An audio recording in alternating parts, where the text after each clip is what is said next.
En octobre 2025, quelque chose d'extraordinaire s'est produit dans le monde de l'argent. Des traders ont commencé à transporter le métal par avion au lieu de bateaux cargo. Pas quelques kilogrammes, mais des dizaines de tonnes.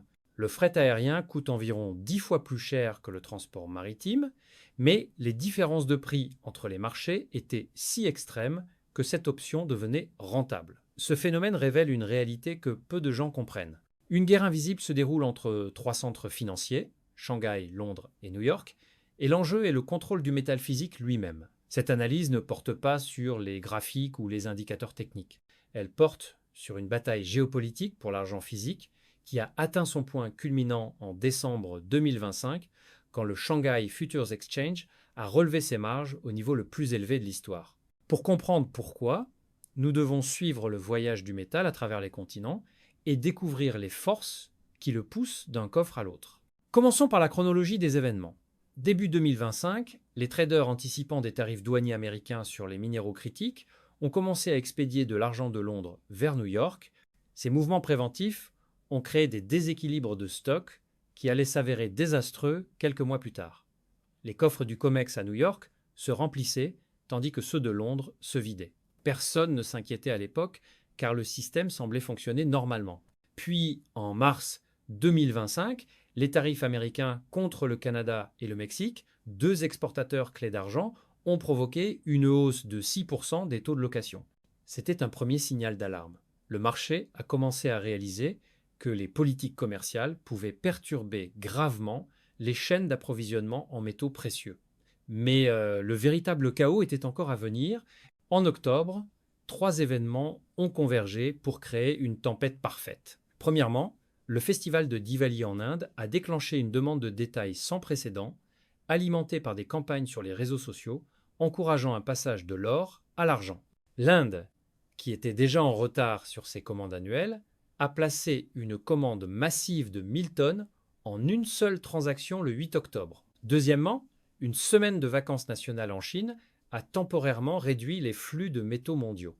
Troisièmement, les stocks de Shanghai avaient atteint leur plus bas niveau en près de 10 ans, avec seulement 715 tonnes, une chute de 86% par rapport au pic de 2020.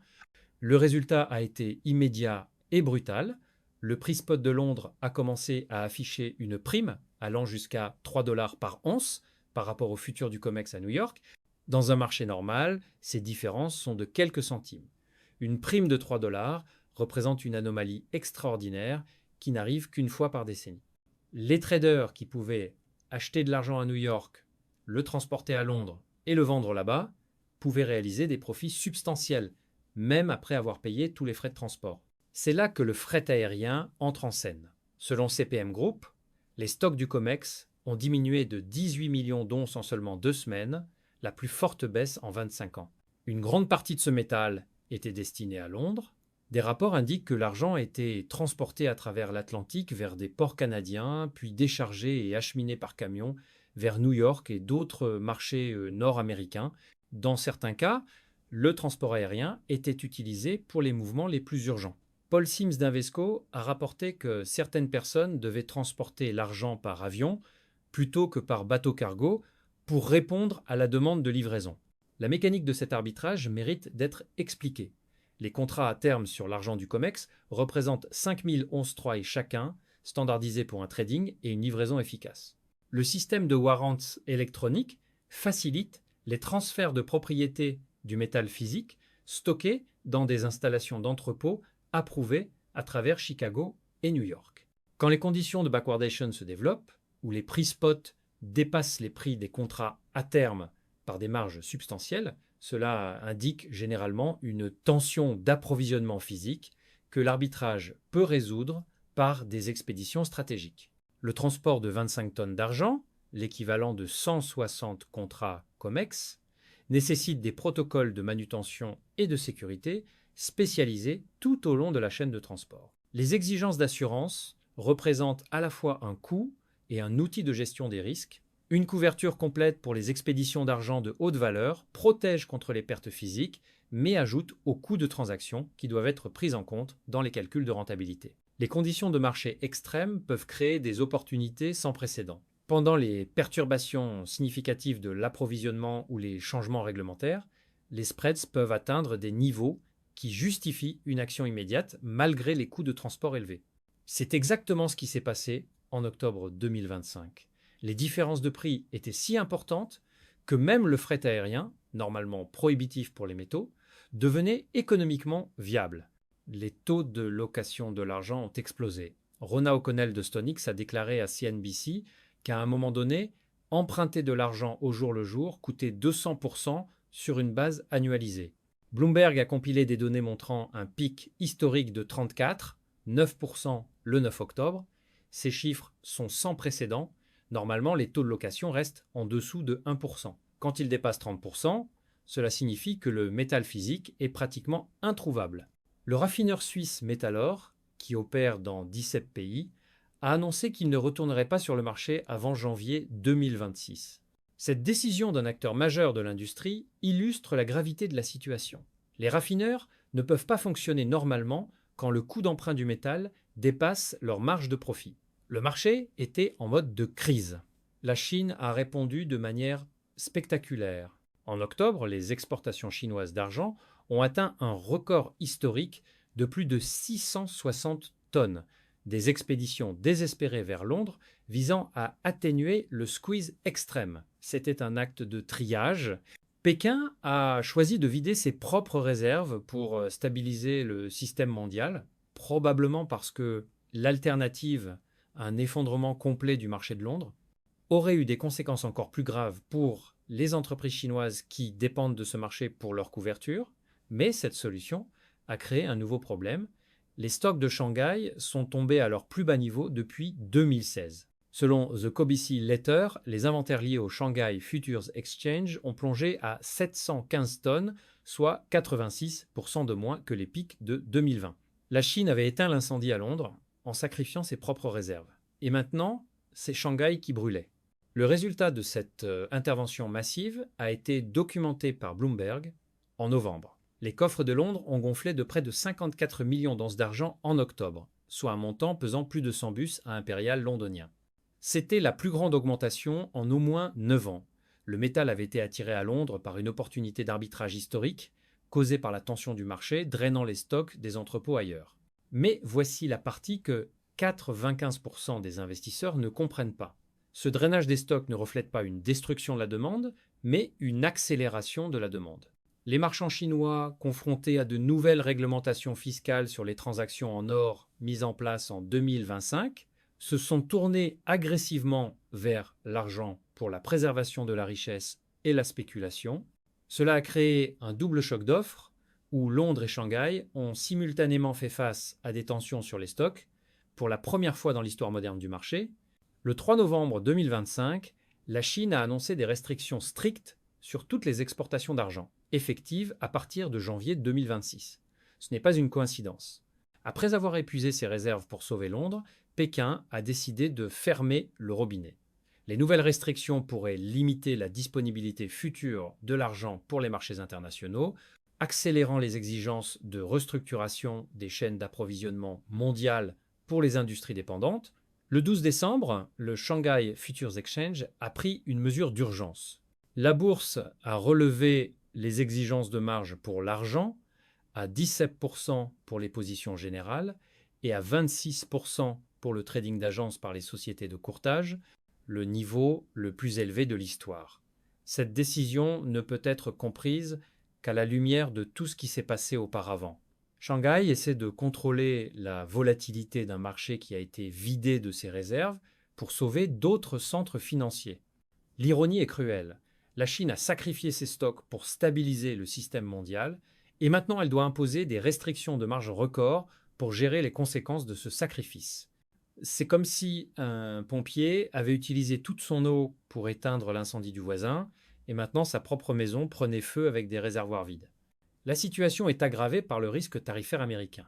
Daniel Galli, un analyste, a averti que si des tarifs sont imposés sur l'argent, le métal déjà présent aux États-Unis serait verrouillé là-bas. Si le marché de Shanghai se remet encore des actions de soutien à Londres quand cela se produit, l'impact combiné serait significatif. Les États-Unis ont placé l'argent sur la liste des minéraux critiques en 2024 et envisagent des tarifs sur les métaux précieux. Cela conduit certains traders à être réticents à expédier du métal hors des États-Unis, laissant peu d'espoir, de soulagement. Ce que nous voyons est une fragmentation du marché mondial de l'argent en blocs régionaux. Le métal ne circule plus librement. Il est retenu, stocké stratégiquement, utilisé comme levier géopolitique. La traditionnelle relation d'arbitrage entre Londres, Shanghai et New York montre une déconnexion croissante alors que les primes régionales divergent. Le CME a même connu une interruption de trading en décembre 2025 pendant la hausse de l'argent, attribuée à des pannes de système de refroidissement, mais qui reflète peut-être un stress infrastructurel sous-jacent alors que la découverte des prix passe des marchés papier aux mécanismes de règlement physique. Les implications pour l'industrie européenne sont profondes. Les secteurs manufacturiers occidentaux font face à une vulnérabilité aiguë en raison de l'approvisionnement concentré en argent chinois. La production de cellules photovoltaïques, représentant 20% de la consommation mondiale d'argent, manque de substituts viables à court terme pour les applications à haute efficacité. La fabrication électronique dépend également des propriétés de conductivité de l'argent pour des composants spécialisés où les alternatives en cuivre s'avèrent inadéquates. L'industrie des semi-conducteurs fait face à des défis particuliers car les pattes d'argent permettent des processus de liaison critiques dans les architectures de puces avancées. Le déficit structurel sous-jacent n'a pas disparu. Le marché mondial de l'argent est en déficit depuis 5 années consécutives. Le déficit cumulé depuis 2020 est atteint 800 à 820 millions d'onces, l'équivalent d'une année entière de production minière mondiale.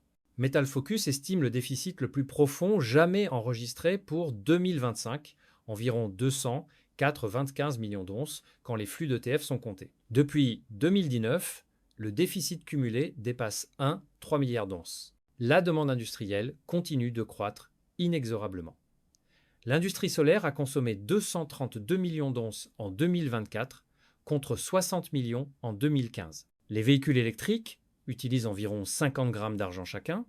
Les centres de données d'IA utilisent 1-2 kg par armoire de serveur. Cette demande est largement inélastique au prix. Il n'existe pas de substitut économiquement viable à l'argent dans les cellules solaires ou de nombreuses applications électroniques, jusqu'à des prix de plusieurs centaines de dollars l'once. Pendant ce temps, l'offre reste structurellement contrainte.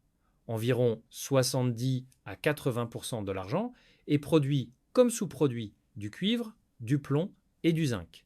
La production ne peut pas répondre rapidement aux signaux de prix. Les nouveaux projets miniers prennent 7 à 10 ans pour se développer. La production mondiale a diminué de 7% depuis 2016. Le prix de l'argent a dépassé 63 dollars l'once en décembre 2025, un record historique. Depuis le début de l'année, le métal a gagné plus de 115%, surpassant largement l'or avec ses 60%. Le ratio or-argent est tombé à environ 70 contre plus de 100 en avril. UBS voit un objectif de 55 à 65 dollars pour 2026. Bank of America cible 65 dollars. BNP Paribas suggère que l'argent pourrait grimper jusqu'à 100 dollars d'ici fin 2026. Cette hausse des prix rappelle des comparaisons avec le célèbre squeeze des frères Hunt en 1980. Cependant, contrairement à 1980, le squeeze actuel est une confluence de déséquilibres fondamentaux entre l'offre et la demande plutôt qu'une seule tentative spéculative. Le fait que le gouvernement américain a liquidé ses réserves stratégiques d'argent il y a des décennies signifie qu'il n'existe pas de stocks gouvernementaux significatifs pour modérer la volatilité des prix. Aujourd'hui, mettant l'accent sur les solutions pilotées par le marché, Goldbroker a documenté comment cette disruption est liée à la domination fiscale qui prévaut maintenant sur la politique monétaire américaine. Là où les indices boursiers peuvent être soutenus par des dérivés et le Bitcoin repose sur la liquidité synthétique, le marché de l'argent est un rappel brutal de la rareté du monde réel. L'argent joue pleinement son rôle de canari dans la mine de charbon. En juillet 2025, une tentative spectaculaire de manipulation a échoué. En une seule heure, 483 millions d'onces ont été vendues à découvert sur le COMEX dans une tentative d'écraser une cassure au-dessus de 37,50 dollars. C'était l'équivalent de 57% de la production minière mondiale annuelle vendue en 60 minutes. Mais la manœuvre a échoué, laissant les vendeurs à découvert, piégés et en perte alors que les retraits physiques s'accéléraient et que les EFP devenaient soudainement très chers. La guerre de l'argent entre Shanghai, Londres et New York n'est pas terminée. Elle ne fait que commencer une nouvelle phase. Avec les restrictions chinoises à l'exportation entrant en vigueur en janvier 2026, le mécanisme d'équilibrage qui a sauvé Londres en octobre ne sera plus disponible. Les prochaines tensions sur l'approvisionnement devront être résolues avec moins de flexibilité. Le système devient plus rigide, plus fragile, plus susceptible de ruptures soudaines. Ce qui se passe avec l'argent est un microcosme de ce qui attend d'autres matières premières critiques.